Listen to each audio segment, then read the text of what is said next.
अस्सलाम वालेकुम जी। उम्मीद करता हूँ आप सब खैरियत से होंगे।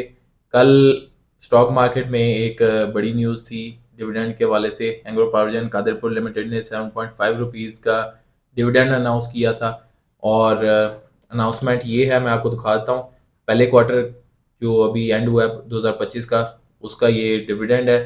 और अभी ये अप्रैल 15 को इनकी बोर्ड की मीटिंग हुई थी, उसमें ये अनाउंस हुआ है। अब ये ₹7.5 का जो डिविडेंड है ये ज़्यादा क्यों लग रहा है, क्योंकि अभी अगर मैं आपको दिखाऊं, एंग्लो पावरजन कादरपुर की स्टॉक प्राइस चल रही है 34.98 और ₹7 का डिविडेंड बहुत अच्छा डिविडेंड है। अभी और भी क्वार्टर्स रहते हैं साल के, लेकिन मैं पर्सनली इसमें इन्वेस्ट नहीं कर रहा।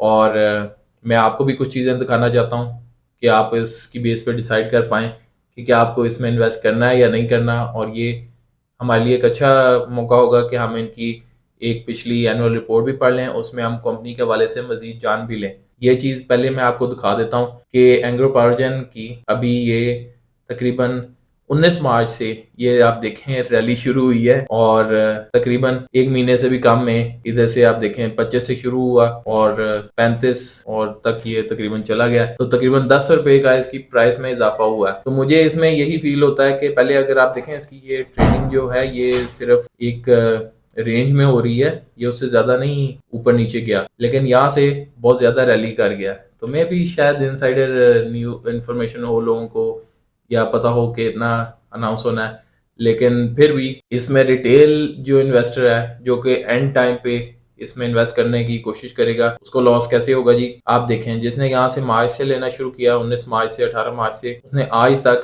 तकरीबन ₹10 का कैपिटल गेन भी उसने ले लिया। अब अगली चीज ये है कि जब ये स्टॉक की एक्स डेट होगी, तकरीबन वहां से इसकी प्राइस दोबारा फिर नीचे चली जाएगी। तो ये एक तरीका है जी कि आप अगर इन पे नजर रखें अच्छे से, तो आपको एक तो कैपिटल गेन भी मिल सकता है, दूसरा ये कि आपको एंड पे जो एक्स डेट से पहले पहले तक आपने अपने पास रखना है, तो उसमें आपको फिर डिविडेंड भी मिल जाएगा। तो ये टोटल मिला के आपका सिर्फ ₹7.5 का डिविडेंड नहीं, बल्कि आपको उस टाइम के हिसाब से जो कैपिटल गेन होगा वो भी आप कैश करवा सकते हैं।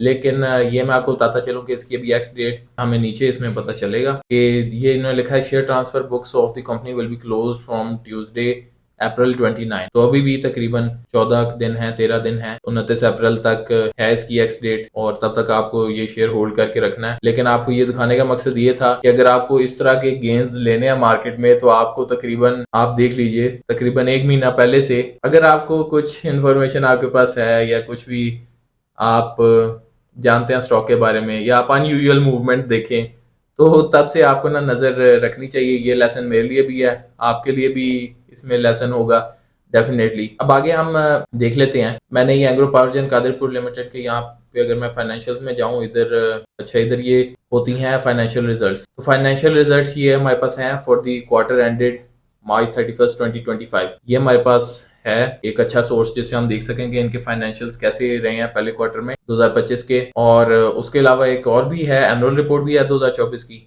ये 3 माह पुरानी है। लेकिन सबसे पहले इसको हम देख लेते हैं अप्रैल 15 वाले को। अब ये इनकी क्वार्टरली रिपोर्ट है अभी फाइनेंशियल्स की। इसमें अगर मैं आपको इधर लेके जाऊं, ये वाला पेज नंबर 4 है, लिंक मैं इसका डिस्क्रिप्शन में दे दूंगा इस रिपोर्ट का, आप इसको पढ़ भी सकते हैं। लेकिन मैं आपको यहाँ ये बताता चलूँ कि इनकी मैंने एनुअल रिपोर्ट भी देखी है, ज़्यादा डिटेल हमारे लिए उसमें है। अगर मैं आपको यहाँ पे दिखा सकूँ, ये वो पूरी रिपोर्ट है, काफ़ी ज़्यादा इसमें डिटेल्स हैं, ये ऊपर से नीचे तक अगर आप देख लेंगे तो कंपनी को समझने के लिए हमें एनुअल रिपोर्ट पे जाना पड़ेगा।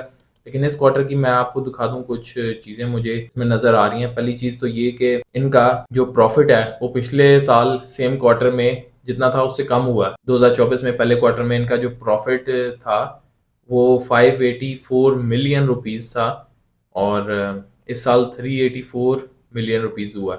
लेकिन पहले अर्निंग पर शेयर 1.81 थी और इस दफ़ा 1.19, तो ये सारा कुछ कम हुआ है। अर्निंग पर शेयर अगर आप यहाँ से देख लीजिए तो इस साल कम हुई है, लेकिन फिर भी इन्होंने डिविडेंड जो है पिछले साल से बहुत ज़्यादा दिया है। तो ये चीज़ काफ़ी मेरा ख्याल है इंटरेस्टिंग भी है, और अभी मुझे इसकी वजह नहीं पता कि क्या है। अगर आप में से किसी को पता है तो कमेंट्स में नीचे बता सकता है। अलबत्ता हम कंपनी को भी आगे स्टडी कर लेते हैं। अब मैं इनकी एनुअल रिपोर्ट 2024 में आपको पहली चीज़ दिखाऊं जो कि मेरे लिए काफ़ी इंटरेस्टिंग थी और थोड़ा सा शॉकिंग भी, वो ये कि इनके सिर्फ 109 एम्प्लॉयज़ हैं एज ऑफ 31 दिसंबर 2024।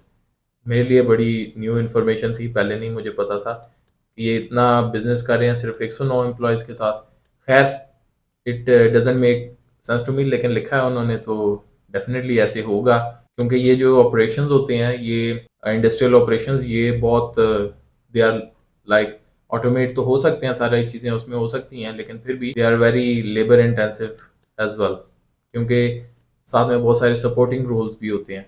एनीवेज, आगे चलते हुए अगर मैं आपको दिखाऊं, एक और चीज़ मैंने इसमें देखी थी, वो इसका ना ग्रुप का स्ट्रक्चर था। इसमें बस आप मुझे फॉलो कीजिए, आप Engro power gen Kadarpur limited को आप इधर ज़रा नोटिस कीजिए। इसको अगर हम ट्रेस करते हुए ऊपर जाएं तो इसको एंग्रो एनर्जी लिमिटेड जो है वो होल्ड कर रही है, ठीक है जी। और एंग्रो एनर्जी को इधर आप ऊपर जाएंगे तो एंग्रो कॉरपोरेशन होल्ड कर रही है, और उससे ऊपर एंग्रो होल्डिंग्स जो है वो भी इनको अल्टीमेटली ऑन कर रहा है। तो इंटरेस्टिंग चीज़ ये है कि जो इनकी अर्निंग्स हैं वो एंग्रो होल्डिंग्स तक भी जाएंगी, और अगर आप एंग्रो होल्डिंग्स को आपने होल्ड किया हुआ है, आपके पास वो स्टॉक है, तो ये जो अर्निंग्स हैं, इसमें से जो डिविडेंड मिले हैं, चीज़ें मिली, प्रॉफिटेबिलिटी अल्टीमेटली एंग्रो होल्डिंग्स की भी बढ़ी है, तो आपको ये वहाँ भी रिफ्लेक्ट होंगी किसी ना किसी फॉर्म में। ये चीज़ मेरे लिए भी इंटरेस्टिंग थी। आगे चलते हुए बिजनेस परफॉर्मेंस में इन्होंने अपने जो रिस्क हैं उनको इन्होंने मेंशन किया हुआ, एक रिस्क असेसमेंट उन्होंने बनाई है। इसमें अगर हम देख लें तो रिस्क में सबसे मैं जिक्र करूंगा जो हाई रिस्क है उसका, तो सबसे हाईएस्ट जो इनका रिस्क है उसका लाइकलीहुड भी हाई है और उसका इम्पैक्ट भी कंपनी पे सबसे ज़्यादा है, जो कि आपको यहाँ से पता चल रहा है।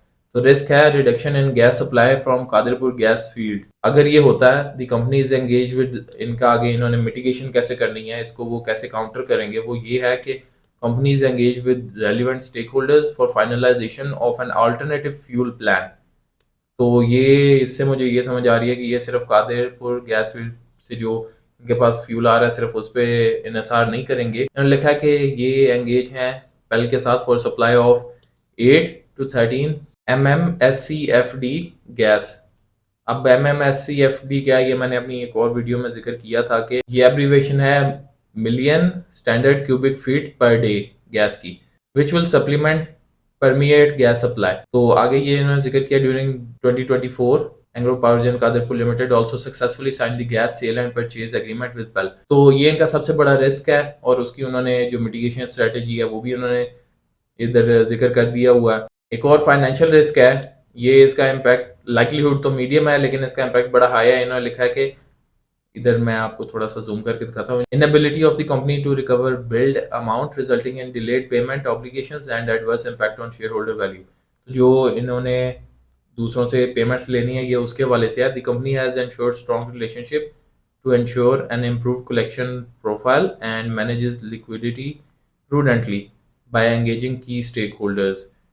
प्रूडेंटली लाइक आप कह सकते हैं कि वाइजली और अच्छे डिसीजंस करके, and leveraging relationships to retrieve payments, smoothing out cash flow issue. तो वी होप के ये अपने ये वाले जो फाइनेंशियल रिस्क है इनको वो मिटिगेट ही किए रखें। अब इनका 2024 के की ऑपरेशनल हाइलाइट्स अगर हम देख लें तो इनका रेवेन्यू था 13.2 बिलियन, डिविडेंड इन्होंने 1.9 बिलियन के दिए हैं, टोटल एसेट्स इनके 1.4 बिलियन के हैं, मार्केट कैप 2024 में 8.7 बिलियन था। अभी का देख लेते हैं कितना मार्केट कैप है इसका। अब इसका 11.3 बिलियन तक इसका मार्केट कैप चला गया। अब आप ये वाला अगर आप फिगर देखें तो आप ये मैं आपको दिखाना चाह रहा हूँ कि अर्निंग पर शेयर इनकी 2024 में 6.61 रुपीज़ थी, और आप देख लें 7.5 रुपीज़ का इन्होंने सिर्फ डिविडेंड दे दिया है इस पहले क्वार्टर का। 2019 से अगर आप इनकी सेल्स का ट्रैक रिकॉर्ड देखें तो पहले ज़्यादा था, फिर कम हुआ है, फिर इन्होंने रिकवर भी किया है 2024 तक। ग्रॉस प्रॉफिट भी फ्लक्चुएट होता रहा है।